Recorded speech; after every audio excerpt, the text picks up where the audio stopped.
수학이 집합 개념 강의입니다. 먼저 집합의 정의는 집합은 대상이 명확한 모임입니다. 객관적으로 명확하다는 겁니다. 그래서 예쁜 사람들의 모임, 예쁜 사람은 주관적인 거기 때문에 이것은 집합이 될 수가 없습니다. 그런데 5보다 작은 자연수, 이거는 명확하겠죠. 뭐죠? 5보다 작은 자연수는 1, 2, 3, 4입니다. 그래서 이것을 이제 표시를 하기 위해서 양쪽 끝에 이런 식으로 표시를 합니다. 그리고 요 하나하나의 1, 2, 3, 4를 뭐라 부르냐면 원소 또는 원이라고 부릅니다. 영어로는 엘리멘트가 됩니다.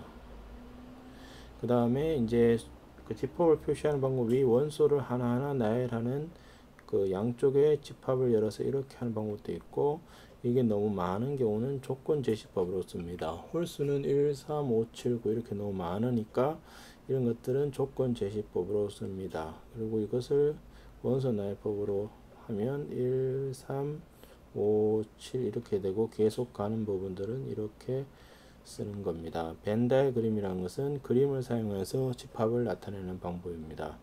그래서 집합을 표현할 때 중요한 것은 뭐냐, 1, 2, 3이라는 표현과 그 다음에 1, 3, 2라는 표현, 2, 1, 3이라는 것이 다 같습니다.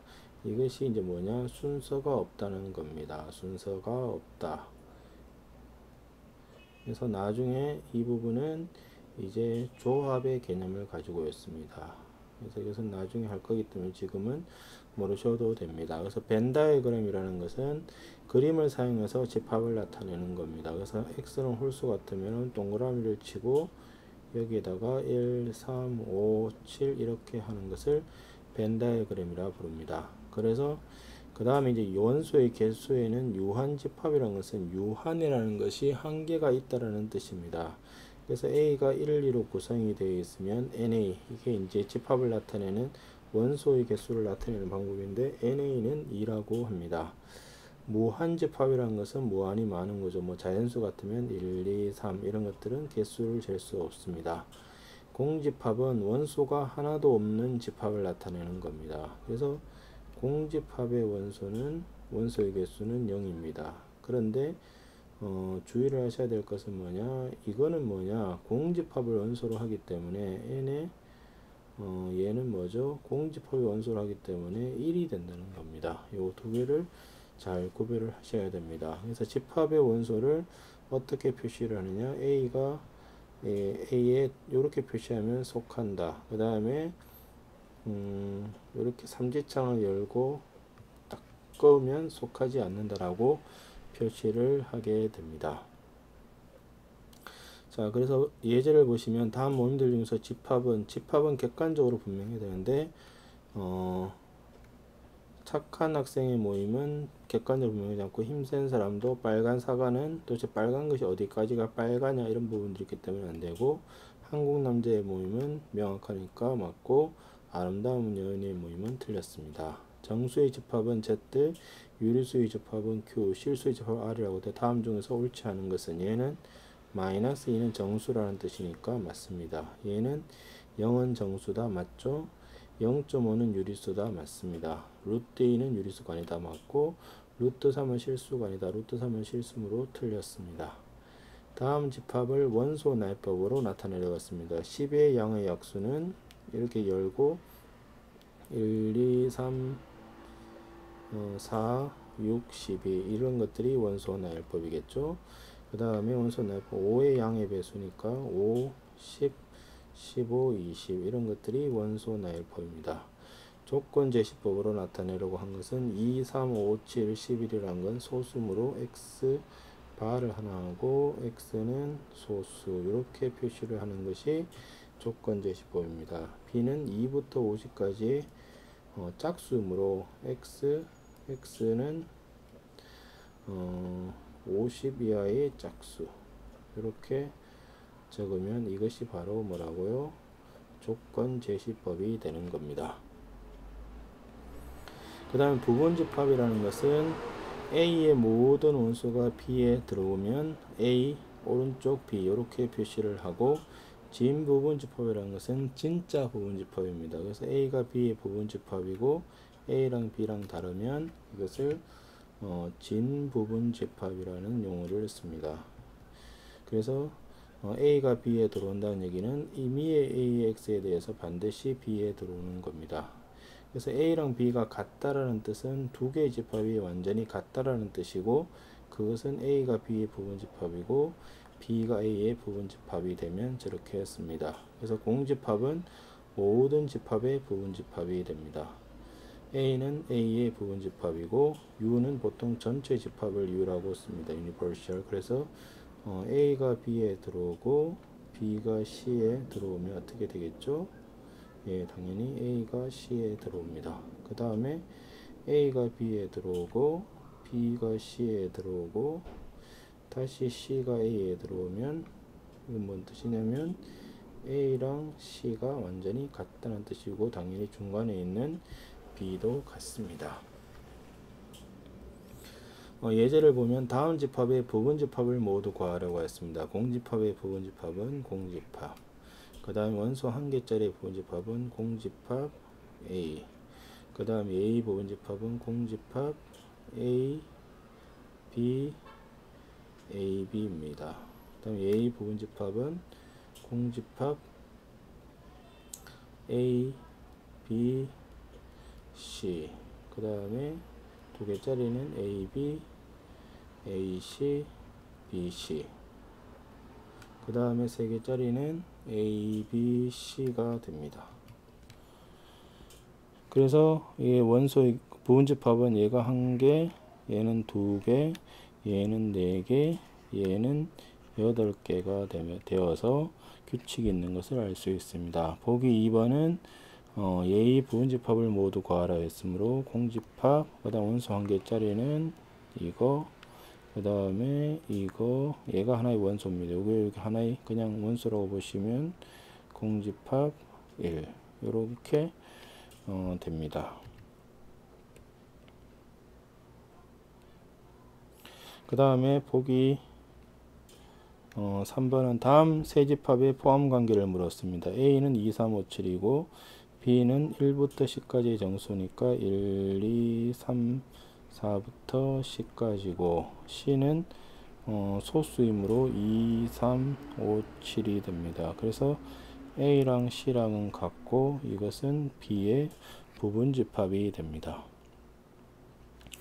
그 다음 부분집합의 개수는 어떻게 되느냐, A의 부분집합이라는 것은 어떻게 생각하시면 되냐면 A1, A2 이렇게 쭉 있는데 A1이 있을 수도 있고 없을 수도 있고, 부분집합에 있을 수도 있고 없을 수도 있고 있을 수도 있고 없을 수도 있으므로 각각의 경우가 두 가지씩이므로 곱하면 2의 n제곱이 됩니다. 그 다음에 진 부분집합은 자기 자신을 빼는 것이므로 2의 n제곱 빼기 1이 되고, 반드시 포함하는 것은 어떻게 하죠? A1부터 AM이 없다고 생각을 하시면 됩니다. 원소가. 그러니까 반드시 포함한다는 얘기는 예를 들면 1, 2, 3, 4, 5, 6이 있을 때 1, 2를 반드시 포함한다는 얘기는 동그라미를 치면 이렇게 되겠죠. 그럼 나머지 3은 있을 수도 있고 없을 수도 있고 4도 있을 수도 있고 없을 수도 있고 5도 있을 수도 있고 없을 수도 있고 6 이렇게 되니까 1, 2를 반드시 포함하는 것은 2의 4제곱이 되어 16이 된다는 겁니다. 얘 제외도 똑같습니다. 제외도 이렇게 수식으로 보시는 것보단 이렇게 씹었을 때 1, 2를 포함하지 않는 것은 뭐냐, 1은 포함 안 되고 2도 포함 안 되고 3은 있을 수도 있고 없을 수도 있고 있을 수도 있고 없을 수도 있고 있을 수도 있고 없을 수도 있고 이렇게 되니까 16개가 됩니다. 그 다음 A의 부분집합의 모든 원소들의 총합은 A1을 포함하는 것은 뭐냐, A1은 무조건 포함되고 나머지는 있을 수도 있고 없을 수도 있으므로 2의 n-1개가 있고, 똑같이 생각하면 A2를 포함하는 게 2의 n-1개가 되므로 A1부터 AN까지의 합이 총 2의 n-1개가 있게 됩니다. 그 다음에 멱집합이라는 것은 부분집합을 원소로 갖는 집합입니다. 그래서 부분집합을 원소로 갖는다는 뜻은 뭐냐, 자, A가 1이면 얘의 부분집합은 뭐죠? 부분집합은 4개가 됩니다. 2의 제곱. 즉 공집합, 그 다음 원소 1개짜리, 그 다음에 2개짜리. 그러면 보통 PA라고 많이 쓰는데 PA는 뭐냐? 부분집합을 원소로 하기 때문에 공집합 1, 2, 1, 2가 됩니다. 그 다음에 곱집합이라는 것은 순서쌍을 집합으로 한다는 겁니다. 그래서 A가 예를 들면 1, 2고 B가 A, B, C라고 생각을 하면 A 곱하기 B라는 것은 앞에 A를 앞에 쓰고 1A, 1B, 1C, 그 다음에 2A, 2B, 2C 이렇게 구성이 되는 것이 곱집합의 뜻입니다. 그 다음에 연산으로 표시되는 것은 합집합이라는 것은 뭐냐?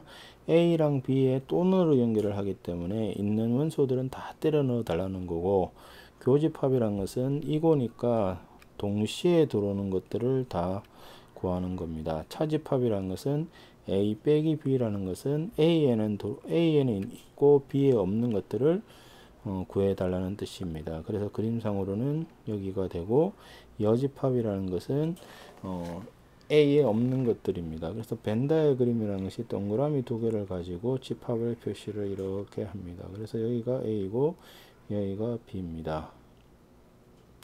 그럼 여기가 뭐냐? A 빼기 B고 여기가 A 교집합 B고 여기가 B 빼기 A고 요 동그라미 안 전체가 합집합이고 요 바깥에는 뭐가 되느냐? A 합집합 B의 여집합, 이런 것들이 벤 다이어그램입니다.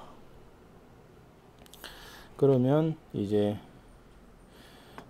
예제를 한번 보죠. 예제에서 다음 집합에서 합집합을 구하라고 하였습니다. 1번은 합집합이라는 것이 뭐였냐면 들어가는 것들은 다 넣어 달라는 겁니다. 들어가는 것들은 다 넣어주면 있는 것들은 다 적는 겁니다. A, B, C, D가 합집합이 되고, 얘도 A, B에 있는 거는 다 쓰면 A, B, C, D가 되겠죠. 얘는 뭐냐? 1이면 2, 4, 6, 8 이렇게 되는 수가 되고, 얘는 1, 3, 5, 7 이렇게 되니까 있는 것들을 다 집어넣으면 자연수가 되겠죠. 1, 2, 3, 4 이런 것들이 합집합이 됩니다. 그 다음에 교집합이라는 것은 공통적으로 있는 거를 적어 달라고 했으므로, 공통적으로 있는 게 B, C가 공통적으로 있으므로 이것은 BC가 되고, 그 다음에 공통적으로 있는 게 BC, BC가 되므로 이거는 이제 BC가 됩니다. 그 다음에는 공통적으로 있는 것이 없죠. 3번은. 그러므로 교집합은 아무것도 없다는 뜻이 공집합이 됩니다. 그 다음에 A 빼기 B라는 것은 한마디로 A에서 공통되는 부분을 빼주면 됩니다. 그러면 공통되는 부분이 뭐냐? B가 공통적으로 있고 C도 공통적으로 있고 E도 공통적으로 있으므로 A 빼기 B라는 것은 A는 있지만 B에 없는 것들, 즉 AD가 되고, B 빼기 A라는 것은 B에서 공통을 빼면 FG가 되겠죠. 그 다음에 A에서 A를 빼면 자기를 빼면 아무것도 남는 게 없으므로 공집합이 됩니다. 그 다음에 U가 자연수 전자집합일 때 양의 짝수의 여집합은 뭐겠죠? 양의 짝수의 여집합은 양의 뭐가 되겠죠? 홀수가 됩니다. 양의 홀수. 그 다음에 무리수의 여집합은 뭐죠? 무리수가 아닌 것들은 바로 실수에서는 유리수라고 부르게 됩니다.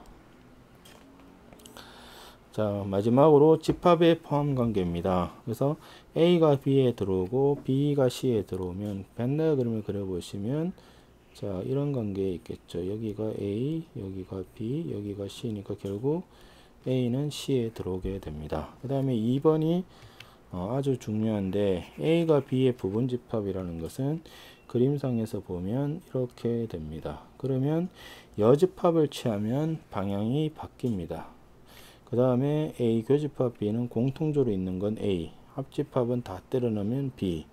그 다음에 A에서 B를 빼면 남는 게 없죠. 그래서 주로 많이 나오는 것이 4번, 5번이 많이 나옵니다. 그래서 A 빼기 B는 공집합이 되고, A 교집합, B의 여집합도 얘는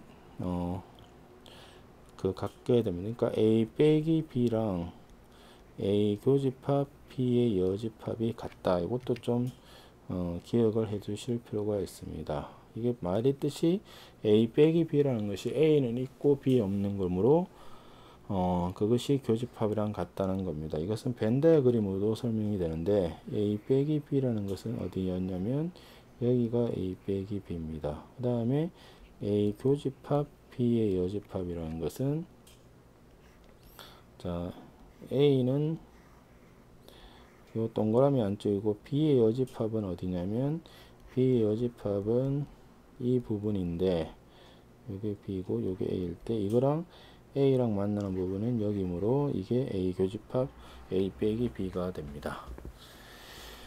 그 다음에 3번은 뭐 교집합은 A에 들어오고 A는 합집합에 들어온 것은 뭐 당연히 성립을 하겠죠. 자, 이것으로서 집합 개념 강의를 마치겠습니다.